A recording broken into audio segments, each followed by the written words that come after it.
গাইবান্ধার সাঘাটা উপজেলার সরকারি প্রাথমিক বিদ্যালয়ের সহকারী শিক্ষকদের যোগ্যতা ও ন্যায্যতার আলোকে 10ম গ্রেড প্রদানের দাবিতে সরকারি প্রাথমিক বিদ্যালয়ের সহকারী শিক্ষক 10ম গ্রেড বাস্তবায়ন সমন্বয় পরিষদের আয়োজনে ঘণ্টাব্যাপী মানববন্ধন হয়েছে।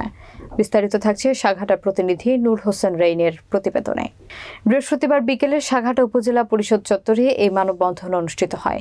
প্রধান অতিথির বক্তব্য রাখেন সরকারি প্রাথমিক বিদ্যালয়ের সহকারী শিক্ষক 10ম গ্রেড বাস্তবায়ন সমন্বয়ক কমিটির কেন্দ্রীয় কমিটির আহ্বায়ক মাহবুবুর রহমান, সাঘাটা উপজেলা সমন্বয়ক মোস্তাফিজুর রহমান স্বপন, সহকারী শিক্ষক মাসুদ রানা সরকার, সহকারী শিক্ষক রবিউল ইসলাম রিজু সহ আরো অনেকে। মানববন্ধন শেষে সাঘাটা উপজেলা নির্বাহী অফিসার মোহাম্মদ ইসাহাক আলীর মাধ্যমে প্রধান উপদেষ্টা বরাবর স্মারকলিপি প্রদান করা হয়।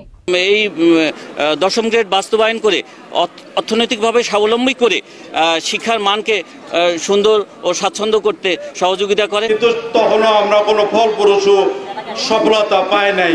তাই আবার সারা বাংলার সহকারী শিক্ষকরা সে বলতে হয়, কথায় বলতে গেলে যে টেকনাফ থেকে তেতুলিয়া, রূপসা থেকে পাটুরিয়া সকল সারা বাংলার শিক্ষক আজ জেগেছে।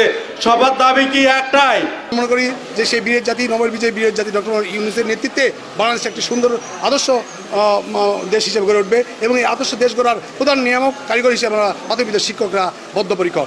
আমরা আগামীর বাংলাদেশ, আগামীর আদর্শ নাগরিক হিসেবে গড়ে তোলার জন্য আমরা প্রাথমিক বিদ্যালয়ের শিক্ষকরা বদ্ধপরিকর এবং দৃঢ়ভাবে কাজ করে যাচ্ছি।